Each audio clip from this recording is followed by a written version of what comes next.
Polavaram project authority కానీ లేకపోతే CWC కానీ లేకపోతే గోదావరి రివర్ మేనేజ్మెంట్ బోర్డు కానీ ఆల్రెడీ ఏమేమైతే మా ఫిర్యాదుల మీద అభ్యంతరాలు చెప్పాలనో పూర్తి స్థాయిలో అభ్యంతరాలు చెప్పినాయి.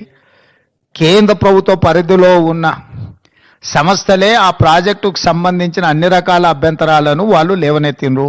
కాబట్టి ఈ సమావేశంలో ఈ అంశాలు ఏవి ప్రస్తావనకు రాలేదు. ఈ సమావేశంలో టెలిమెట్రీ విషయంలో ఇప్పుడు కృష్ణానది బేసిన్ మీద నీటి వినియోగంలో ఆంధ్రప్రదేశ్ ఎన్ని నీళ్లను వినియోగిస్తుంది, తెలంగాణ ఎన్ని నీళ్లను వినియోగిస్తుందో గుర్తించడానికి టెలిమెట్రీ పెట్టాలని ఒక సమస్యకు పరిష్కారం చూపించడం శాశ్వతంగా. రెండవది, శ్రీశైలం ప్రాజెక్టు డ్యామ్ డ్యామేజ్ అయింది, దీన్ని తక్షణమే రిపేర్లు చేయాలని ఎన్డీఎస్ఏతో సహా మిగతా సంస్థలు ఇచ్చిన వాటిని ఆ డ్యామ్ని నిర్వహించాల్సిన బాధ్యత ఆంధ్రప్రదేశ్ పరిధిలో ఉంది. వాళ్ళు వాటిని అన్ని రకాలుగా ఏవైతే సమస్యలను పరిష్కరించడానికి వాళ్ళు ముందుకు వచ్చిండ్రు.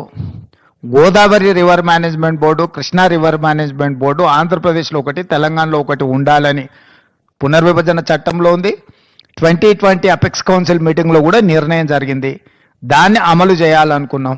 ఇప్పుడు మీరు చెప్పే అన్ని అంశాలు, నీళ్లు కానీ కొత్త ప్రాజెక్టులు కానీ లేకపోతే ఇతర ఏ ప్రాజెక్టులు అన్నీ కూడా అధికారులు ఇంజనీర్ల కమిటీ ముందల ప్రస్తావనకు వస్తే అక్కడ చర్చించిన తర్వాత అక్కడి నుంచి